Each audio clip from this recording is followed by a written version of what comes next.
mendidik buah hati Anda melalui kisah-kisah nyata. Dengarkan dengan baik kisah ke-17 dengan judul Doa Orang Yang Terdolim. Nah, anak-anakku sekalian, dengarkan baik-baik. Pada masa kekhalifahan Umar bin Khattab radhiyallahu anhu, ada sekelompok penduduk Kufah pernah mengadu kepada beliau. Pada waktu itu wilayah Kufah dipimpin oleh seorang gubernur namanya Sa'ad bin Abi Waqqas. Sekelompok penduduk Kufah itu menuduh Sa'ad bin Abi Waqqas dengan tuduhan-tuduhan jelek. Mereka mengatakan bahwa Sa'ad bin Abi Waqqas tidak sempurna sholatnya. Katanya tuduhan itu mengatakan kepada Sa'ad bin Abi Waqqas bahwasanya beliau tidak sempurna sholatnya. Maka Khalifah Umar bin Khattab radhiyallahu anhu ketika itu menerima pengaduan, sehingga Sa'ad bin Abi Waqqas akhirnya dilepas jabatannya dan digantikan oleh Amr. Digantikan oleh Amr sebagai gubernur Kufah.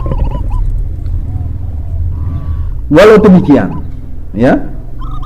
Khalifah Umar bin Khattab radhiyallahu anhu bukanlah seorang pemimpin yang gampang percaya, namun beliau adalah seorang yang sangat cerdik sekali.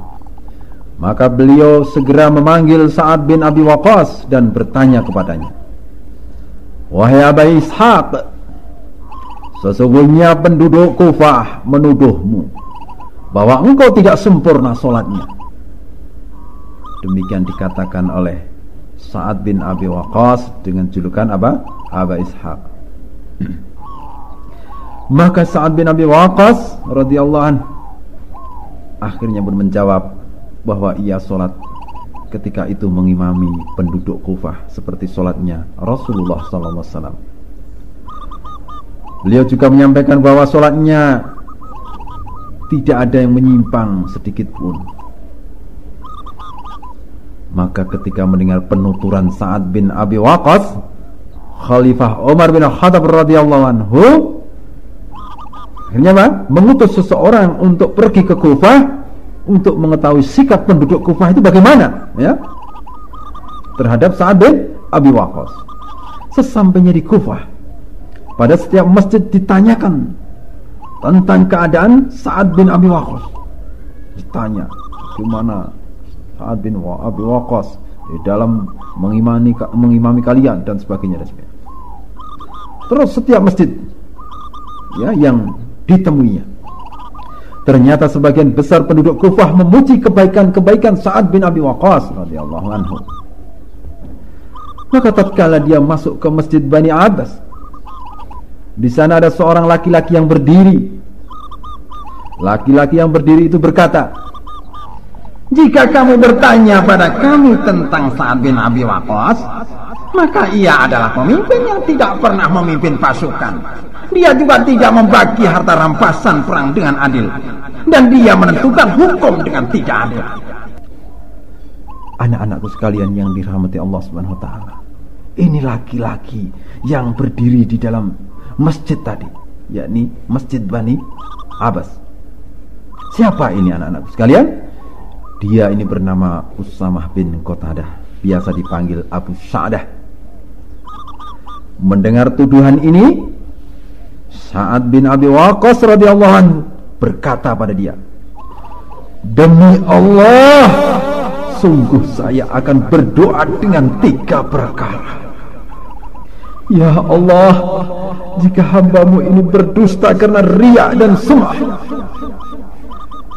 maka panjangkanlah umurnya dan lanjutkanlah kemiskinannya serta timpakan cobaan padanya."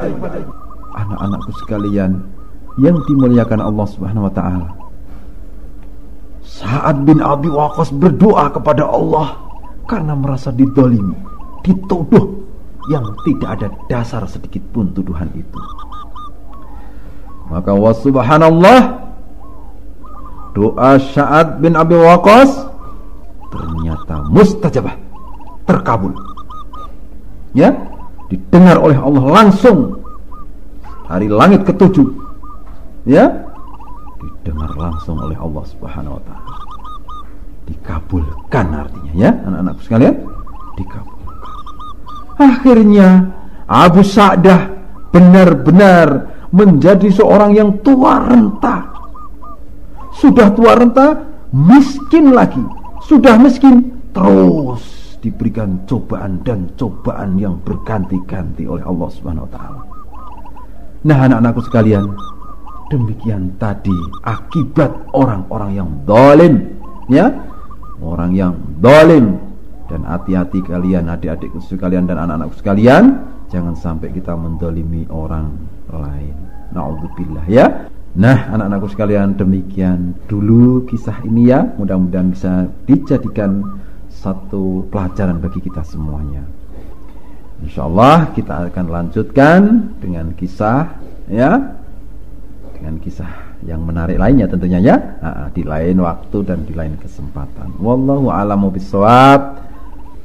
Sumber bacaan hadis riwayat Al-Imam Al-Bukhari rahimahullahu taala dan Al-Imam Muslim rahimahullahu taala dari Jabir bin Samurah radhiyallahu taala anhu dalam Riyadhus Shalihin hadis nomor 1505.